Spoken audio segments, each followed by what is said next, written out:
부탁을 드리겠습니다. 첫 번째는 이번 이제 7일날 수능 보는 저희 자녀들 있습니다. 또 서빙고에서는 이제 당일날 9시부터 오후 5시까지 수능 종일 기도회 하는데 모든 또 수험생들이 참 잘 본인의 실력대로 시험 볼 수 있도록 특별히 이휘영, 박솔지, 장진영 세 자녀 하나님께서 평안함 가운데 마지막까지 시험 잘 치를 수 있도록 붙들어 주십시오.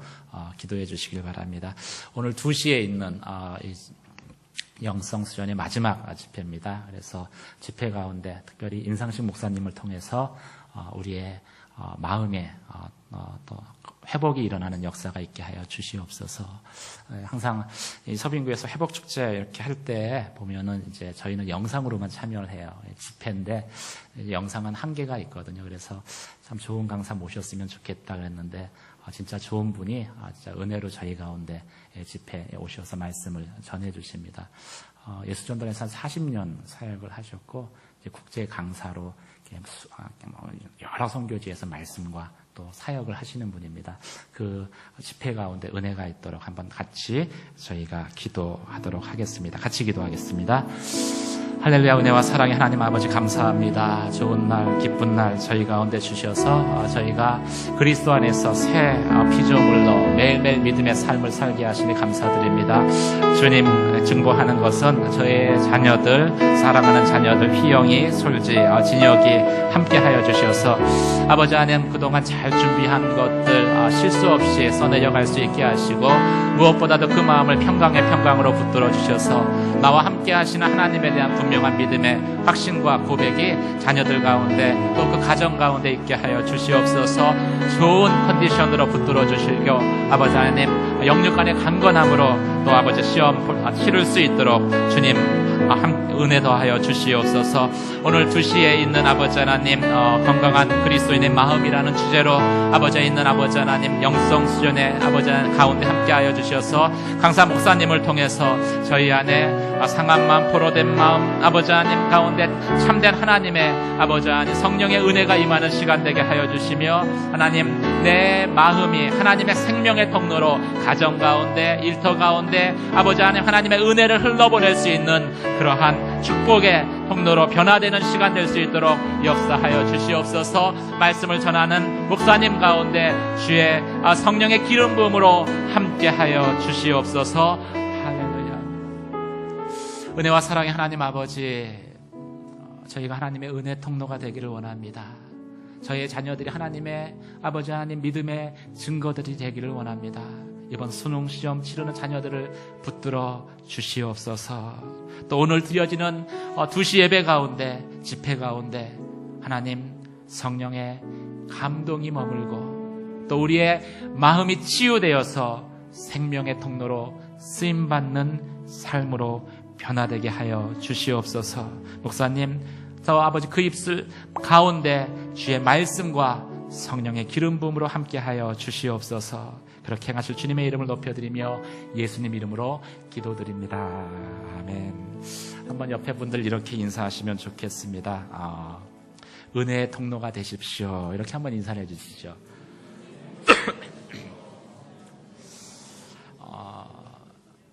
저희가 성도입니다. 저는 목사이기 전에 성도죠.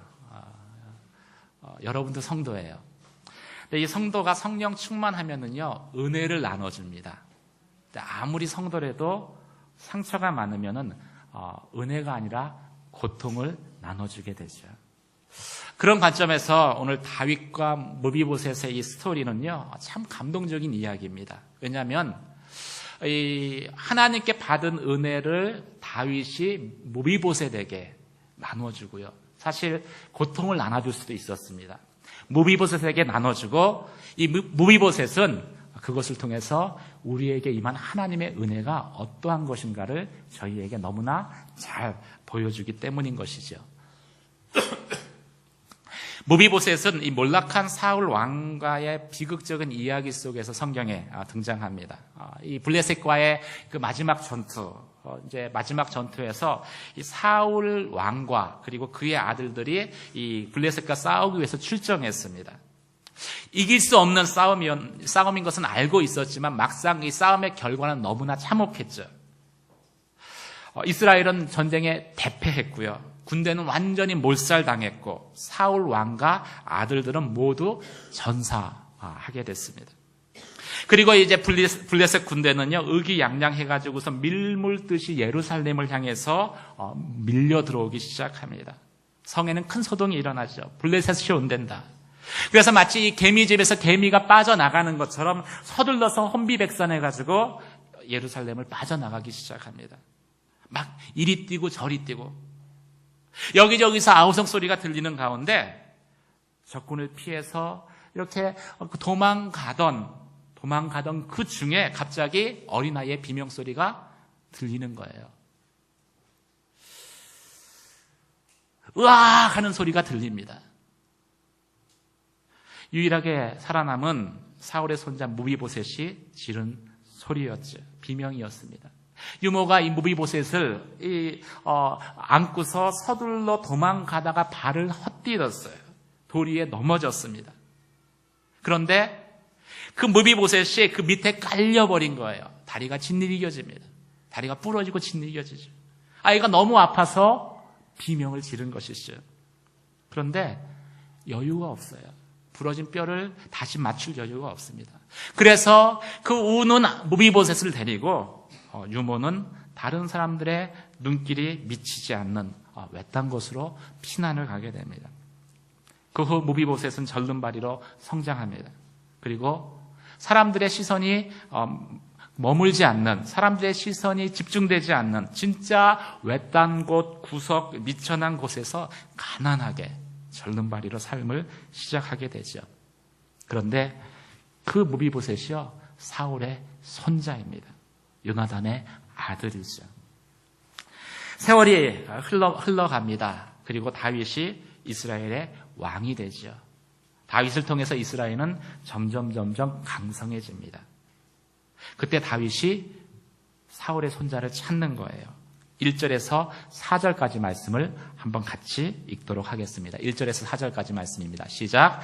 하루는 다윗이 물었습니다. 사울의 집안에 아직 살아남은 사람이 있느냐? 내가 요나단을 생각해 그에게 은총을 베풀고 싶구나.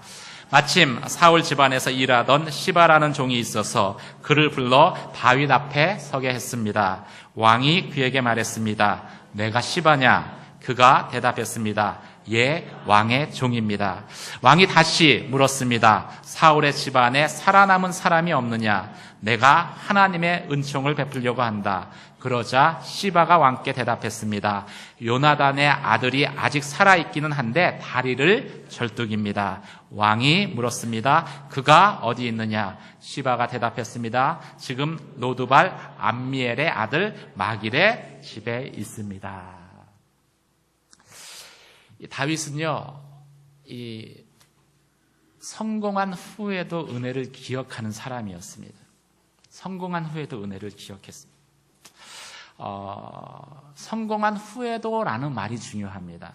우리가 힘들고 어렵고 고난 가운데 있을 때는요, 많은 사람들이 하나님의 은혜를 경험할 수 있습니다. 그런데 그 환난과 고난과 고통의 시간이 지나고 성공하잖아요. 하나님을 통해서 성공하죠. 다윗처럼. 그러면은요, 대부분의 사람들은 자신이 받았던 은혜를 잊어버립니다. 그리고 하나님에 의해서가 아니라 자신의 노력과 또 자신의 능력에 의해서 성공한 것처럼 살아가는 것이죠. 근데 다윗은 달랐습니다. 성공한 후에도 자신이 받은 은혜를 기억한 거예요. 하나님께 받은 은혜를 기억하고 친구 요나단을 통해서 받은 은혜를 기억했습니다. 그 은혜를 기억했기 때문에 은혜의 통로가 될 수 있었던 것이죠. 은혜를 나눠줄 수 있었습니다. 이 성공이라는 것이 중요한 이유는요, 우리가 고난 가운데 있을 때, 환난 가운데 있을 때, 어려움 가운데 있을 때, 다윗처럼 사막의 그 광야를 도망 다닐 때 은혜를 경험합니다. 그런데 그때에는요, 나는 은혜를 경험하지만 내가 은혜의 통로가 되지는 못해요. 은혜를 나눠줄 수 없습니다. 내 안에 그런 여유와 능력이 없기 때문인 것이죠. 그러니까 그런데 믿음 안에서 성공을 하면은요, 그 은혜를 나눠줄 수 있어요. 단 조건이 붙습니다. 그것이 하나님으로 말미암는 은혜였다라는 고백을 잊지 않았을 때, 그때 은혜의 통로가 될 수 있는 것이죠. 다윗은 그런 점에서 참 저희의 모범이 될 수 있습니다. 성공한 다음에도 하나님의 은혜를 기억했고 또 요나단을 통해서 받은 은혜를 기억했기 때문인 것이죠. 은혜의 통로로 다윗이 사용되어질 때 다윗이 한 말을 여러분 주목해 보시기 바랍니다. 요나단의 아들 중에 살아남은 자가 있느냐? 그러면 저희가 쉽게 받아들일 수 있을 거예요. 요나단은 다윗에게 어려움을 주지 않았습니다. 요나단은 진짜 다윗에게 은혜를 끼쳤죠.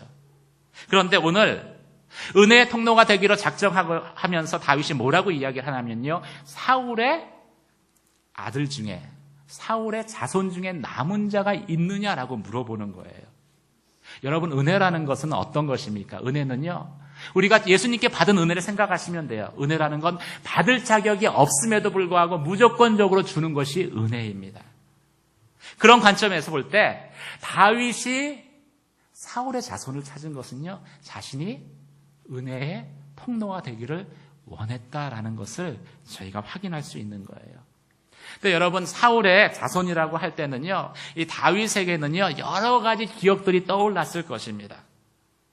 사울의 가문을 생각을 하면은요, 다윗은 비록 지금 자신은 성공해서 이스라엘의 왕이 되었지만은 이 과거를 생각할 때 얼굴 찌푸리게 하는 장면들이 무수히 영화의 장면처럼 떠올랐을 거예요. 왜냐하면 사울에 의해서 다윗은 10년 동안 광야를 도망 다녔기 때문이죠. 가족들도 데리고 다녔습니다. 혹시 복수할까 두려워서. 그 전전긍긍하면서 가슴 졸이면서 살았던 그 10년의 시간들, 만약 그 10년의 시간들을 다윗이 자서전을 쓴다면은요, 백과사전 한 권 정도 될 거예요. 그 정도로 많은, 아무런 이유도 없이 애매히 핍박당하고 고난당했던 것이 다윗의 도망자 10년이었던 것이지요. 우리가 저희의 삶 가운데 그런 사람을 만나면요, 대번에 저희의 입에서는 이런 말이 튀어나올 겁니다. 내가 그 인간 생각하면 지긋지긋해. 그렇게 말할 수 있을 거예요. 우리가 살아가면서 만나는 사람들은요, 다 우리에게 은혜를 베푸는 사람은 아닙니다. 사울처럼 이유 없이 나에게 해를 끼치는 사람, 나를 못 살게 굴고 나를 핍박하는 사람을 충분히 만날 수 있다는 것이죠. 또 요나단처럼 진짜 사랑으로 나에게 은혜를 베푸는 그러한 사람도 만날 수 있습니다. 그래서 우리의 삶에는 여러 가지 기억들이 섞여 있어요. 섞여 있습니다. 그런데 시간이 지난 다음에 다윗이 떠올리는 것은 사울이 자신에게 했었던 해코지가 아니었습니다. 시간이 지난 다음에 다윗의 가슴 속에 남았던 것은요, 은혜였어요. 하나님의 은혜. 사울이 비록 나를 핍박했지만 그래도 그것이 하나님이 내게 은혜를 베푸는 과정이었다. 사랑하는 성도 여러분, 여러분들 가운데 그런 믿음의 고백이 있게 되길 주의 이름으로 축원합니다. 제가 가끔 보면은 이제 예수님 안 믿는 남편 때문에 진짜 마음고생하시는 성도들 만나요. 네, 그냥 안 믿으면 괜찮은데 그 중에는 좀 강하신 분이 있어요. 핍박하시는 분이 있어요. 성경책 쫙 찢어버리고 눈물 툭툭툭 흘리시죠. 그런데 과연 예수 안 믿는 남편이지만 그 남편 때문에 내 삶에 불행한 일들만 생겼을까? 저희가 바꿔서 생각을 해보면요, 그 남편이 있었기 때문에 그나마 내가 이런 뜨끈뜨끈한 그리고 뜨거운 신앙을 갖게 된 것 아닐까요? 그 남편이 있었기 때문에, 남편의 핍박이 있었기 때문에 내가 하나님 앞에서 충분히 눈물을 흘리며 하나님의 사랑이 어떠한 것인가 여러분들 느낀 거 아닌가요? 그렇다고 그런 남편 있는 게 축복이다, 그런 이야기를 하는 건 아니에요. 우리의 삶에 여러 가지 경험들이 있죠. 사울 같은 사람도 만나고 요나단 같은 사람도 만납니다.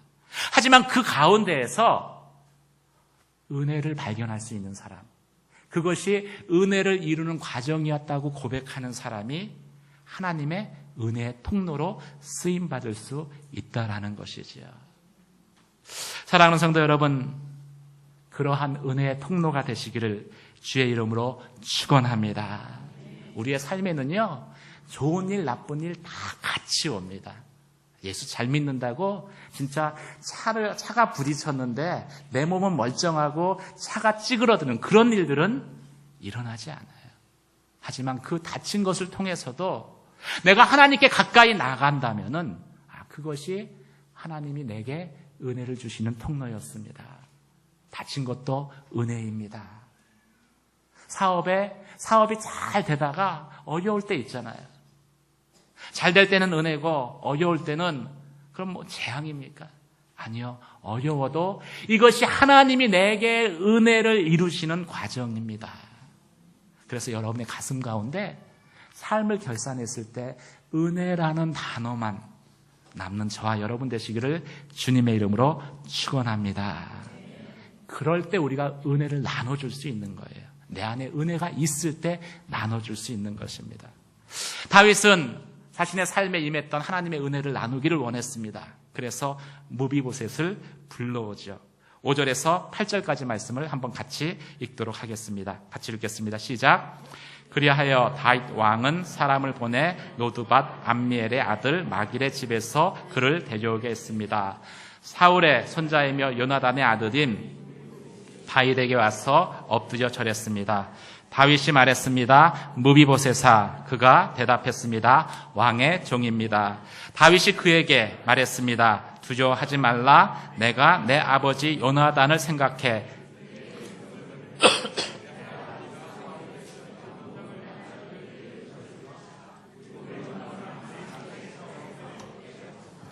무비보셋은 절을 하며 말했습니다. 이 종이 무엇이라고 죽은 개나 다름없는 저를 그렇게 생각해 주십니까? 여러분 8절 말씀 한번 다시 읽겠습니다. 시작. 무비보셋은 절을 하며 말했습니다. 이 종이 무엇이라고 죽은 개나 다름없는 저를 그렇게 생각해 주십니까? 여러분 이 장면을 영화의 한 장면으로 생각을 하시면은요, 아주 긴박감이 넘칩니다. 이 다윗에게 호출을 받아서 이제 군인들에게겠죠. 군인들에 의해서 이렇게 호송돼가는 군인들에 의해서 이렇게 다윗에게 모셔간다 그래야 되나 호송되어져 간다 그래. 어쨌든 이렇게 데려져 가는 그 무비보셋의 마음을 생각을 하면은요, 얼마나 착잡할까라는 생각을 지울 수 없기 때문이죠. 어쩌면 이 세상에서 온갖 세파에 상처받고 또 아픔을 가지고서 살아가는 모습이 바로 무비보셋의 모습과 크게 다르지 않습니다. 온갖 생각이 머릿속에 떠올랐을 거예요. 여러분 학교에서 갑자기 학부모가 선생님이 연락해서 학교로 빨리 오셔야 됩니다. 그러면은요, 학교에 가는 부모의 마음 가운데 온갖 생각들이 떠오릅니다. 사고 친 거 아니야? 부터 시작해가지고서 무슨 일일까? 다친 거 아니야? 좋은 생각보다는요, 나쁜 생각이 떠올라요. 왜 그러냐면 우리의 삶에서 좋은 일보다는 나쁜 일들이 더 우리의 마음속에 남기 때문에 그렇습니다. 나쁜 일만 경험해서가 아니라 나쁜 게 훨씬 더 강한 임팩트로 저희의 마음 가운데 남아요. 근데 무비보셋은요, 진짜 나쁜 일들만 있었습니다. 살아오면서 좋은 일보다는요, 나쁜 일들이 먼저 떠올랐어요. 생각해 보세요. 그 어린 시절에 처음 출생은 너무너무 화려하죠. 돌잔치 했을 때 신하들이 쫙 늘어서 있을 것입니다. 어마어마한 케이크 거기에 준비되어지고, 그리고 악단이 와서 그 출생을, 첫 돌을 축하했을 거예요. 황태자기 때문에 그런 거죠. 그런데 어느 순간 자신의 부모와 그리고 할아버지가 죽은 거예요. 천의 고아가 돼버린 것입니다. 그것도 못해서 다리를 다치고 절름발이로 평생을 살아가게 된 것이죠. 추락하는 것은 날개가 없다라는 그런 책 제목이 있는데요. 진짜 무비보셋의 추락은요, 날개 없이 떨어지는 새처럼 툭툭툭툭 떨어지고 있었던 것입니다. 예전에 TV에 조선의 마지막 황손인 이손 씨 다큐멘터리로 방송했었던 적이 있어요. 몇 년 전이에요. 제가 선교지에서 봤었으니까. 이분이 황태자였잖아요. 조선이 몰락했습니다. 그래서 이 미군 부대 반무대로 전전하고요. 나중에는 자신의 운명을 한탄하면서 술 마시다가 알코올 중독자가 되고, 도저히 내가 이 땅에서는 살 수가 없다. 너무 고통스러워 살 수가 없다. 도미합니다. 미국으로 가죠. 거기서 완전히 세상을 등지고 은둔자로 살았어요. 그리고 나서 이제 사람들의 기억에서 완전히 사라졌을 때쯤 돌아옵니다. 돌아왔는데 누구 하나 알아주는 사람이 없는 거예요. 오갈 데 없는 여관과 찜질방을 전전하면서 진짜 그 장돌뱅이 알죠? 장돌뱅이처럼 파란만장한 삶을 살았습니다. 네, 물었어요. 인터뷰하는 기자가 그때 심정이 어땠습니까? 이렇게 물으니까요. 이분이 참 인상적인 멘트를 하셨어요. 이따금은 차를 몰고 경북궁, 궁궐이죠. 자신이 살았던 곳. 경북궁 정문으로 돌진하고 싶은 충동이 일어날 때가 많습니다라고 이야기를 하잖아요. 얼마나 그 마음 가운데 표현하지는 않았지만은 자신이 자신의 삶을 되돌아볼 때 얼마나 회한이 많고 그리고 한이 많고 후회가 많겠어요. 근데 무비보셋이 딱 그 사람인 거예요. 또 얼마나 불안해요. 하루하루가 불안하죠. 보통 정권이 바뀌잖아요. 정권이 바뀌면은요, 가장 먼저 하는 게 뭐냐면은 이 화근을 없애기 위해서요, 왕손은 왕의 가문을 찾아서 암살시켜 버리는 것이었습니다. 무비보셋이 사는 곳이요, 광야였어요. 외딴 곳이었습니다. 왜 그곳에서 살았겠어요? 혹시라도 다윗이 혹시라도 할아버지 사울이 그렇게 다윗을 참 못되게 했는데 혹시라도 다윗이 격한 마음 품고서 나를 죽이려고 하면 어떡할까? 원래 불행한 일이 많으니까 불행한 것만 생각할 수밖에 없는 게 무비보셋의 마음이었을 것입니다. 그런데 어느 날 노크 소리가 들려요. 문이 딱 열리는데 건장한 군인들이 딱 앞에 서는 거예요. 묻습니다. 무비보셋이냐? 예, 다윗 왕이 부른다. 많이 설명하지 않았을 것 같아요. 그래서 그 군인들과 같이 가는 무비보셋, 얼마나 마음이 불안했을까요? 우리가 어쩌면 세상에서 살아가는 모습이요, 무비보셋 모습하고 비슷한 것 같아요. 여러분, 학교에서 전화가 와서 선생님이 부르잖아요. 그러면은 자녀가 있는 부모님들만 대답하세요. 좋은 일 생각나세요? 애가 상 받는구나. 그거 생각나세요? 아니면 사고 쳤구나 그러세요. 왜? 우리 마음에는요, 부정적인 게 항상 가득 차 있어서 그래요. 부정적인 기억, 상처지요, 아픔입니다.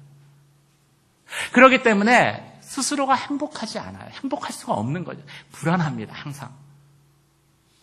집 나올 때 혹시 가스불 잠그고 나왔나 안 나왔나.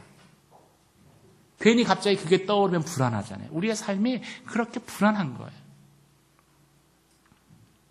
그런데 진짜 염려하는 일이 앞에 딱 닥쳐요. 올 것이 오고야 말았구나. 이 무비보셋이 다윗 앞에 섰습니다. 다윗 앞에 딱 서니까요, 뭐라고 이야기합니까? 왕의 종이다라고 이야기를 합니다. 왕의 종. 왜 그렇게 이야기했겠어요? 종이 돼야만 살아날 수 있을 것이다라고 생각하기 때문이죠. 다윗의 종이라고 이야기해야지만 자신의 생명을 연명할 수 있을 것이라고 생각하기 때문이에요. 그런데 다윗이 그 무비보셋에게 호의를 베풀어요. 은혜를 베풉니다. 아버지 사울의 모든 재산을 내가 너에게 다 주겠다. 그러면서 다윗이 복수를 하려는 것이 아니라 은혜를 자신에게 주기 위해서 불렀다라는 것을 비로소 느끼기 시작을 합니다. 그때 무비보셋의 고백이 바뀌어요. 뭐라고 바뀌는 줄 아세요? 왕의 종이라고 했다가요, 나는 죽은 개와 같은 사람이었다라고 합니다. 죽은 개와 같은 나에게 다윗 왕이시여 왜 이 은혜를, 왜 이 감당할 수 없는 은혜를 베푸십니까? 죽은 개와 같다. 이것은 무비보셋의 마음속에 있는 자신의 자화상이었어요. 나는 죽은 개입니다. 여러분, 이스라엘의 문화에 있어서요, 개는요, 개는 그 정한 동물이 아닙니다. 부정한 동물이에요. 더군다나 죽었다라는 것은요, 그 부정에 제곱을 한 것과 똑같습니다.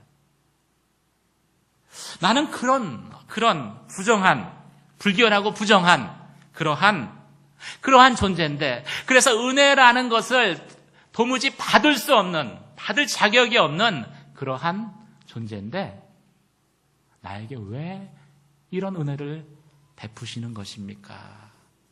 무비보셋이 고백을 하는 것이죠. 여러분 스스로에 대해서 어떤 생각을 가지고 있습니까? 어떤 자화상을 가지고 계세요?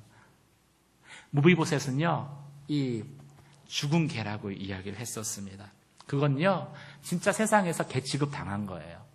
세상 사람들에게 비웃음과 멸시를 당한 것입니다. 무비보셋이라는 말이요, 사실은 무비보셋의 실명이 아니에요. 원래 출생할 당시의 이름은요, 무립바알이었습니다. 무립바알은 무슨 뜻입니까? 바알의 영웅이라는 뜻이에요. 황손에게 적절한 이름이죠. 그런데 이 무립바알의 삶에 좋은 일들이 없잖아요. 그러니까 사람들이 그때부터 이름을 바꿔 부르기 시작합니다. 뭐라고 불러요? 무비보셋. 바꿔서 이야기하면 수치의 아들로 부르기 시작을 하는 거예요. 왕의 자녀일 때, 황손일 때는 바알의 영웅이라고 지켜 올리던 사람들이요, 진짜 처참한 그런 신세로 전락하니까 수치의 아들이라고 이름을 바꿔 부릅니다. 세상이 무비보셋을 대했던 그러한 모습이죠. 근데 저는 2000년 전이나 지금이나 똑같다라고 생각을 해요. 세상은 똑같습니다. 내가 성공하고 출세하면은요, 사람들은 나를 영웅처럼 대합니다. 자서전적인 인물이다.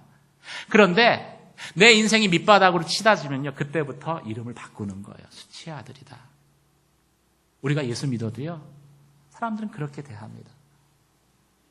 왜 사람들이 두 주먹 불끈 쥐고서 성공하려고 할까요? 세상은 나를 그렇게 대할 수밖에 없다라는 것을 알고 있기 때문이죠. 내가 잘나고 성공할 때는요, 영웅처럼 떠받들여져요. 높여줍니다. 그런데 내 인생이 진짜 힘들고 어렵고 내 삶이 비참하고 경복궁에 차를 들이받고 싶은 그런 인생의 그 바닥 가운데 있을 때는요, 진짜 위로가 필요한데, 진짜 사랑 어린 한마디의 격려의 말이 필요한데, 사람들은 우리를 향해서, 나를 향해서 수치의 아들이다라고 부르는 거예요. 그걸 아니까 이 주먹 불끈 쥐고 성공하려고 하는 거예요. 예수 믿는 사람이나 안 믿는 사람이나. 그런데 놀라운 건 뭐냐면요, 그 수치의 아들 무비보셋, 나는 죽은 개와 같습니다 라고 고백하는 그 무비보셋에게 하나님의 은혜가 부어졌다라는 거예요. 9절에서 13절까지 말씀을 한번 같이 읽도록 하겠습니다. 9절에서 13절까지 말씀 같이 읽겠습니다. 시작. 그러자 왕이 사울의 종 시바를 불러 말했습니다. 내가 내 주인의 손자에게 사울과 그 집에 속했던 모든 것을 주었다. 그러니 너와 내 아들들과 종들은 무비보셋을 위해 땅을 경작하고 곡식을 거두어 내 주인의 손자에게 양식을 되도록 하여라. 내 주인의 손자 무비보셋은 항상 내 식탁에서 먹게 될 것이다. 그때 시바는 15명의 아들과 20명의 종들이 있었습니다.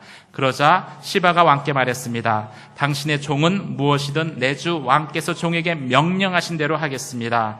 그리하여 무비보셋은 왕의 아들처럼 다윗의 식탁에 먹게 됐습니다. 무비보셋에게는 미가라는 어린 아들이 있었습니다. 시바의 집에 살던 모든 사람이 무비보셋의 종이 됐습니다.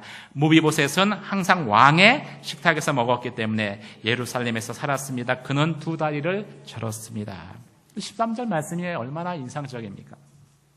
무비보셋은 항상 왕의 식탁에서 먹었기 때문에 예루살렘에서 살았습니다. 하지만 무비보셋은 두 다리를 절었습니다. 다윗을 통해서 무비보셋에게 하나님의 은혜가 임합니다.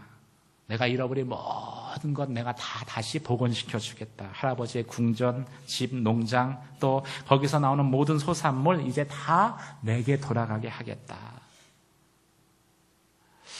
하나님의 은혜는요, 무비보셋과 같은 저희의 삶을 참 다시 이전의 상태로 회복하는 은혜입니다. 그 하나님의 은혜로 여러분의 가정이 회복되기를 주님의 이름으로 축원합니다. 그런데 하나님의 은혜는요, 원상 복구에 머물지 않아요. 거기에 플러스 알파가 있습니다. 어떤 알파가 있었습니까? 너가 밤에 잘 때도 내 궁전에서 자고, 그리고 매일 저녁 나와 함께 식사를 하자.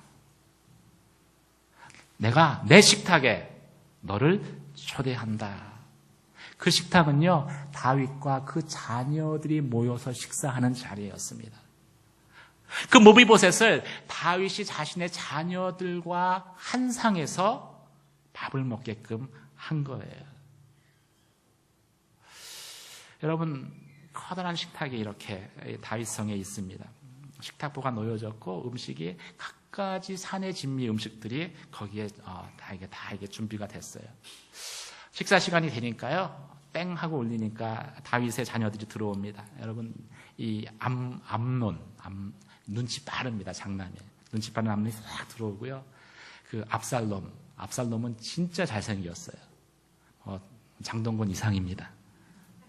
영화배우처럼 생긴 압살롬이 긴 머리를 이렇게 웨이브가 진 머리를요, 남자인데 이렇게 웨이브 진 거 진짜 멋있거든요. 이렇게 하고서 들어와요.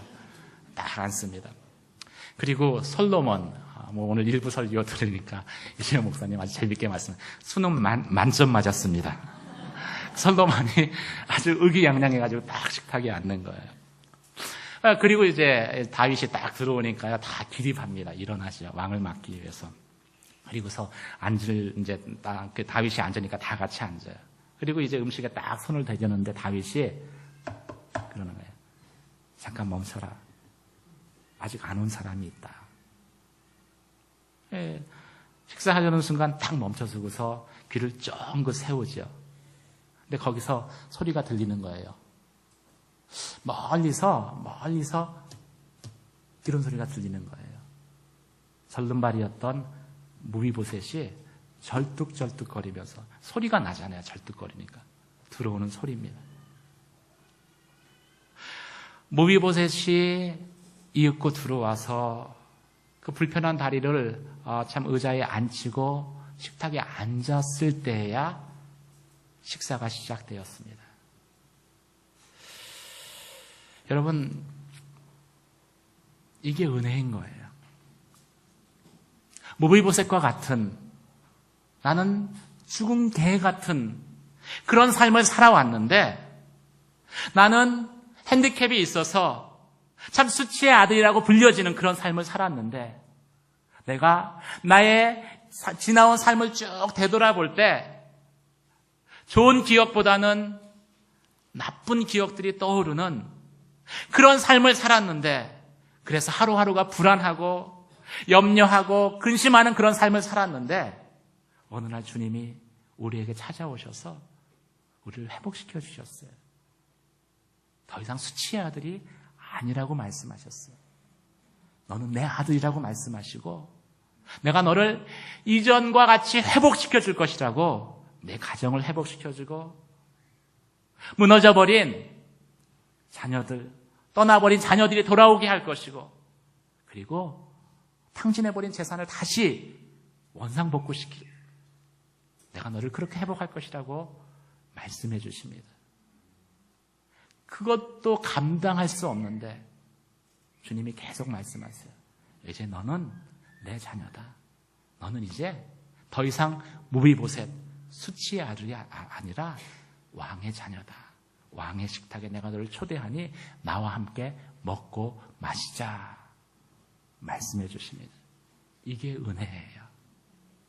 그 은혜가 여러분에게 예수 그리스도를 통해서 부어졌습니다. 어떻게 우리가 그 은혜의 통로로 살지 않을 수 있겠어요? 무비보셋이 그 경험했던 그 감당할 수 없는 은혜를 저희가 생각하건대 어떻게 성공이 나의 노력 때문에 또 나의 능력 때문에 성공한 것이다 라고 이야기할 수 있겠어요? 사랑하는 성도 여러분,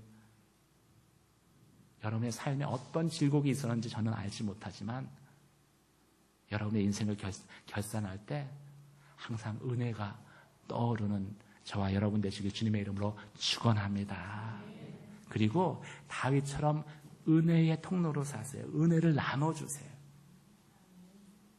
그러면은요, 나를 통해서 진짜 무비보셋처럼 비참한 삶을 사는 그 누군가가 다윗과 같은 하나님의 은혜를 경험하게 될 것입니다. 어떤 작가가 그런 삶을 향나무 같은 삶이다라고 표현을 하더라고요. 향나무 같은 삶. 여러분, 향나무는요, 도끼로 찍어도 뭘 바랄까요? 향이 풍겨납니다. 도끼로 찍히는 것은요, 인생의 고통이고 아픔이고 시련이에요. 애매당하는 고난입니다. 그럼에도 불구하고 향나무는요, 향을 풍길 수밖에 없어요. 하나님의 은혜를 통해서 구원받은 우리는요, 아무리 도끼질을 당해도 고난 당하고 어려움 당하고 환난, 참으로 그것이 내 살을 패는 것 같은 그런 아픔이 있더라도요, 우리를 통해서 풍겨져야 되는 것은 은혜입니다. 예수 그리스도의 은혜, 하나님의 은혜, 나를 왕의 식탁에 초대하신 주님의 은혜, 그 은혜의 통로가 되시고 그 은혜를 항상 고백하는 저와 여러분 되시기를 주님의 이름으로 축원합니다. 기도하시겠습니다.